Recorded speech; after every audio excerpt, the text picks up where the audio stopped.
Assalamualaikum warahmatullahi wabarakatuh. Ketemu lagi dengan Kak Furkon di channel Arif Furkon. Pada video kali ini Kak Furkon akan berbagi informasi seputar kabar terbaru ya, P3K Guru tahun 2022 ya Bapak Guru ya. Oke, silakan disimak informasinya, mudah-mudahan bermanfaat ya Bapak Guru ya. Oke. Ini ada info terbaru BPK Guru 2022, fakta aneh jumlah honorer K2 di pendataan non-ASN di BPK 2022. Apa sebabnya? Oke, langsung saja kita spill beritanya Bapak Guru ya. Oke. Ini sumbernya dari jpnn.com Jakarta ya Bapak Guru ya. Fakta aneh jumlah honorer K2 di pendataan non-ASN. Ini salah satu penyebabnya. Oh alah, oke. Jpnn.com Jakarta ya Bapak Guru ya. Fakta aneh jumlah honorer K2 di pendataan non-ASN ini salah satu sebabnya. Pelaksana tugas PLT Kepala BKN Bapak Bima Haria Bebisana membeberkan keanehan jumlah honorer K2 yang masuk ke aplikasi pendataan non-ASN. Hingga 19 September 2022, baru 74.832 orang honorer K2 yang datanya masuk ke aplikasi pendataan non-ASN BKN. Oke. Padahal totalnya itu ada 366.220 honorer K2 yang tersisa masuk database BKN. Hal ini mengejutkan Bima Haria, artinya masih ada selisih 291.388 honorer K2 yang belum masuk pendataan non-ASN. Ini sangat janggal. Honorer K2 yang seharusnya masuk 366.220, tapi yang tercatat baru 74.000. Sementara tenaga non-ASN bukan K2, angkanya 963.699, kata Bima Haria di Jakarta, Kamis 22 September 2022. Nah, Bapak Bima ini heran kemana selisih honorer K2 yang belum masuk pendataan non-ASN. Apakah sudah tidak bekerja lagi, meninggal, atau ada hal lain? Bapak Bima Haria mengatakan jika kejadiannya seperti itu, admin atau operator instansi seharusnya melaporkan pada aplikasi yang sudah dibuat oleh BKN. Seperti itu Bapak Guru ya. Lah dijelaskan juga di dalam pendataan non-ASN BKN ini membuat sistem yang menyediakan tombol lapor untuk honorer K2 yang sudah tidak aktif lagi bekerja atau meninggal. Diketahui syarat pendataan tenaga non-ASN berdasar Surat Menteri Pendayagunaan Aparatur Negara dan Reformasi Birokrasi Menpan RB nomor sekian, yakni pertama, masih aktif bekerja di instansi pendaftar non-ASN. Kedua, mendapatkan honorarium dengan mekanisme pembayaran langsung yang berasal dari APBN untuk instansi pusat dan APDB untuk instansi daerah, dan bukan melalui mekanisme pengadaan barang dan jasa baik individu maupun pihak ketiga. Ketiga, diangkat paling rendah oleh pimpinan unit kerja telah bekerja paling singkat 1 tahun pada 31 Desember 2021. Keempat, paling rendah 20 tahun dan paling tinggi 56 tahun pada 31 Desember 2021. Nah, rupanya salah satu penyebab mengapa honorer K2 tidak bisa masuk dalam pendataan non-ASN disebabkan terganjal dokumen yang belum lengkap. Assalamualaikum. Mohon diperhatikan, Pak. Masih banyak SK2 yang tidak bisa mengusulkan pendataan BPPK karena terhalang slip gaji.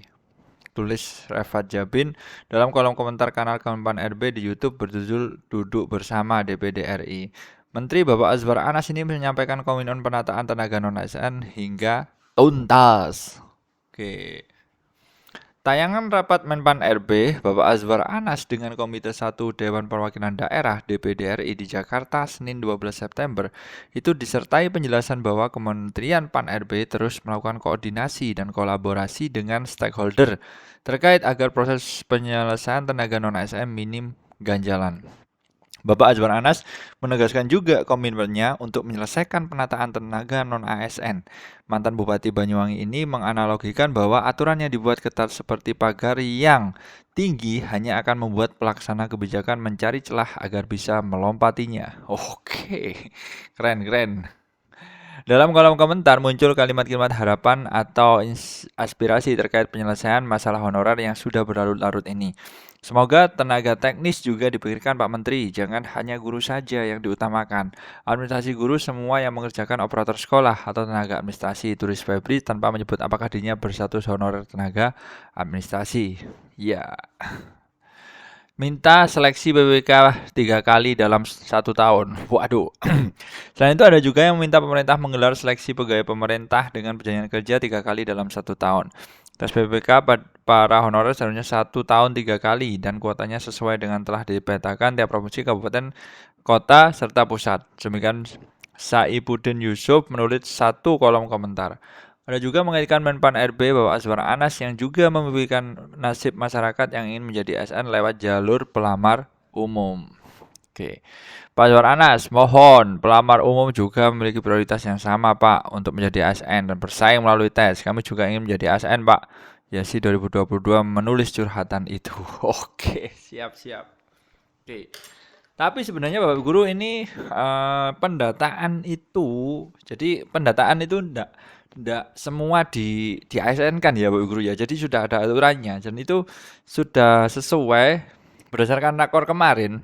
Itu sudah ada sebenarnya datanya siapa-siapa yang ditempatkan itu berapa persen itu sudah terpapar jelas ya Bapak Guru ya. Untuk K2 itu bagaimana ya kan, THK 2 atau P1 itu bagaimana itu sudah dijelaskan Bapak Ibu Guru ya. Jadi Bapak Ibu Guru nanti kalau sudah login itu tampilannya akan seperti ini Bapak Ibu Guru ya. Katakanlah ini datanya itu sudah terdeteksi ya Bapak Ibu, terdeteksi sendiri di Dapodik atau database THK2 BKN. Telah terjadi integrasi sistem antara Dapodik, Informasi, SCC ASN, dan BKN. Sistem integrasi dapat mendeteksi secara otomatis Bapak Ibu Guru ya kategori pelamar P1, P2, P3 atau pelamar umum. Jadi Bapak Ibu Guru kata waktu login nanti sudah ketahuan nih masuk P1, P2, P3 atau pelamar umum. Dan ini sudah terlengkap ya, terhubung Dukcapil, Reformasi juga ya kan, Dapodik juga terhubung juga. Seperti itu. Jadi terhubung semua Bapak Ibu Guru ya. Lah mengenai jumlah yang akan diangkat tahun ini itu sudah ditetapkan Bapak Ibu Guru ya. Nah ini yang mendapatkan kuota tahun ini cuma sekian 134.022. Nah yang belum mendapatkan kuota ini 27.000 yang tidak dapat ditempatkan itu 32.000 dari totalnya sekian yang lulus passing grade gitu. Nah, sehingga kalau di persentase itu 69% aja yang diangkat tahun 2022, sisanya ini menunggu dan ini malah nggak jelas, belum penempatan. Seperti itu Bapak Guru ya. Ini tidak seluruh guru lulus PG itu diangkat pada tahun ini, seperti itu. Kemudian ini adalah contoh kelebihan guru honorer oversupply. Ini sudah dibahas jelas sama Prof Nunuk kemarin ya kan. Selaku PLT Dirjen GTK ya Bapak Guru. Jadi misalkan ini kebutuhannya kan 6 ya kan. Kemudian ASN-nya ada 4. Nah, kemudian non ASN-nya 21. Otomatis kelebihan berapa? Kelebihan 19 Bapak Guru ya. Oke, mantap jiwa ya. Seperti itu. Nah, ini kebutuhannya cuma 2 Bapak Guru ya. Nah, ini 9 terus ayahnya cuma 1. Ya wis, kelebihan 8 dia. Seperti itu. Oke, gampang ya. Nah ini mekanisme bagaimana kalau kita ya mudah-mudahan nggak tampil seperti ini ya langsung ditempatkan gitu aja. Ini kan belum mendapat penempatan. Teman-teman Bapak Guru nanti bisa pilih setuju atau tidak. Kalau tidak ya turun prioritas ya kan, seleksi lagi diterima. Kalau diterima. Nah, kalau setuju berarti menunggu. Jadi kembali menjadi guru honorer lagi. Tapi resikonya Bapak Guru 2023 itu sudah tidak ada honorer. Bagaimana nasibnya ini belum dibicarakan juga. 23 kan sudah tidak ada honorer, tidak ada honorer. Ini mau terus kalau menunggu mau dikemanakan kan gitu aja logikanya Bapak Guru ya. Oke, seperti itu. Kemudian ini mekanismenya juga sudah jelas mengenai masalah THK 2 tadi. Nah, ini kesesuaian atau verifikasi itu THK 2 atau guru honorer di sekolah negeri yang lebih dari sama dengan 3 tahun. Ini sudah diatur jelas Bapak Ibu Guru ya. Ini persentasenya itu juga sudah diatur.